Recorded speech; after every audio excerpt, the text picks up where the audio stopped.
pada saat ini politik agama, politik identitas yang dipakai oleh kaum Ba'alawi ini, atau yang jelas ya Habib-habib Yahudi ini, sudah masuk ke desa-desa, dan bahkan banyak yang sudah bermukim atau mendirikan rumah di pelosok-pelosok daerah Indonesia ini, karena tujuannya mereka adalah menguasai daerah-daerah mulai Sabang sampai Merauke, bahkan tujuannya adalah yang jelas ingin menghancurkan Indonesia. Kalau mungkin ada yang mengatakan, buktinya mana kok mereka ingin menghancurkan Indonesia? Satu, ciri-ciri penjajah adalah mengaburkan sejarah, menghilangkan bukti sejarah. Salah satunya adalah bukti artefak atau bukti arkeolog, termasuk bukti manuskrip sejarah yang asli Nusantara ini. Salah satu buktinya adalah makam Sunan Ampel. Makam Sunan Ampel, kalau jenengan tahun 2020 ke bawah masih asli, tapi sejak corona dari Lutfi bin Yahya ini mengganti makam Mbah Sunan Ampel. Ini membuktikan sudah mulai mengaburkan sejarah, dan bahkan 2 tahun kemarin waktu ada Khol Sunan Ampel, ada Habib Yahudi yang menyampaikan bahwasanya Sunan Ampel ini dari Yaman. Ini membuktikan bahwasanya dengan adanya pengaburan sejarah, pengaburan arkeolog, atau bahkan ada yang mengganti atau menghilangkan arkeolog bukti makam-makam wali Jawa atau Nusantara ini, otomatis mereka sudah berani terang-terangan mengatakan bahwasanya Wali Songo dari Yaman. Dan kebetulan alhamdulillah termasuk dari golongan Habib Yahudi, yakni Bahar Demit, yang mengatakan Wali Songo tidak ada keturunannya. Ini saya mengambil hikmah. Disitulah keturunan Wali Songo mulai Sabang sampai Merauke. Dia tidak sadar bahwasanya dzurriyyah Wali Songo sampai sekarang masih ada.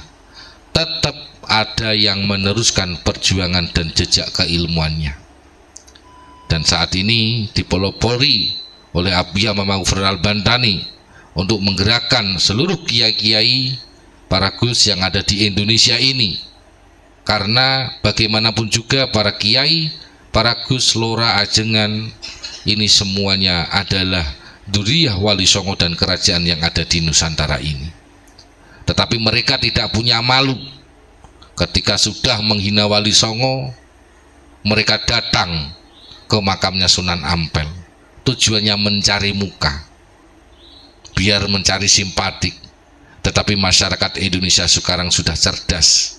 Siapa yang benar, siapa yang salah, Allah yang membuka sendiri. Dan ini hanya menunggu waktu azab untuk dari golongan Ba'alawi atau Habib-habib Yahudi, karena sudah ingin menghancurkan Indonesia. Karena apa? Menenggelamkan para pahlawan, para veteran, para kiai-kiai, para santri-santri pada saat itu, rakyat, suku-suku, lintas agama yang sudah jelas perjuangannya untuk bangsa Indonesia ini. Dengan seenaknya dari golongan Habib Yahudi pada saat ini yang dibawa oleh Belanda mengaku kemerdekaan dari golongan mereka, merah putih dari golongan mereka. Ini sangat biadab sekali kelakuan. Ibarat kelakuan Habib Yahudi ini seperti celeng. Jadi semua diakui, semua dirampas sejarah yang ada di Nusantara ini. Karena celeng itu adalah anaknya babi, babi adalah sifat yang serakah, apapun dimakan. Nah, ini kita ngaji akhlak. Karena apa? Kalau kita tidak kaji dengan akhlak, otomatis jenengan akan bingung. Nah, disinilah akhlak ulama-ulama Nusantara. Tidak pernah menyampaikan turunan A, B, C, D dan seterusnya. Tapi kalau sudah menginjak harga diri Nusantara, harga diri Pancasila, Merah Putih dan NKRI, karena waktu 10 November contohnya, ingin mencopot bendera orang luar di hotel Surabaya pada saat itu, darah dan nyawa taruhannya.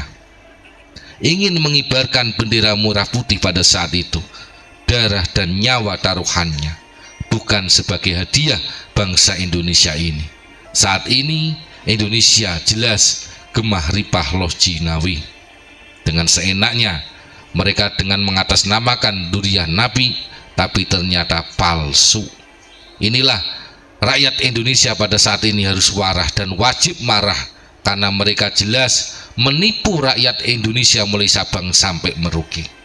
Yang paling bahaya termasuk menyesatkan bangsa Indonesia ini, rakyat bangsa Indonesia ini ada di dalam torekoh yang mulai diajak-ajak dan bahkan sudah diajak-ajak. Torekoh yang ada di Indonesia semua dibawa oleh para kiai-kiai, ulama Nusantara. Sekarang diaku-aku oleh dari golongan Habib Yahudi. Ini sangat berbahaya sekali. Pondok pesantren, seakan mereka sudah berani mendirikan pondok pesantren.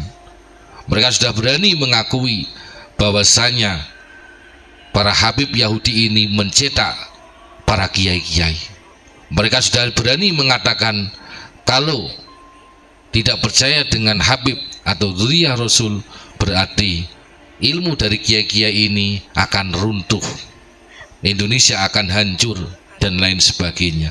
Ini adalah doktrin-doktrin yang sangat membahayakan untuk bangsa Indonesia, karena mereka adalah gennya Yahudi. Tujuannya adalah ingin menghancurkan bangsa Indonesia.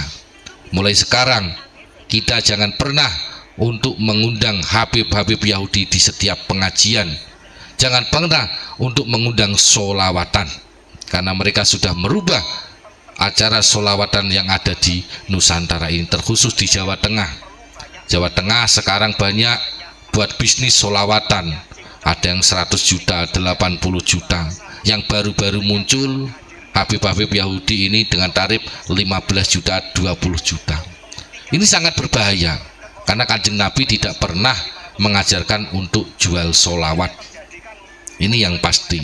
Dan pada saat ini kita harus menghidupkan kembali terbangan atau hadroh di setiap pelanggar, dan kita hidupkan lagi untuk lomba hadroh atau terbangan setiap desa, antar kecamatan dan antar kabupaten, untuk menjaga marwah ulama Nusantara. Karena bagaimanapun terbangan atau hadroh ini juga sanatnya dari ulama Nusantara.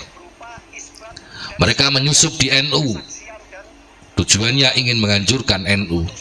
Mereka masuk ke Jatman, tujuannya ingin merusak torekoh yang dibawa oleh ulama Nusantara.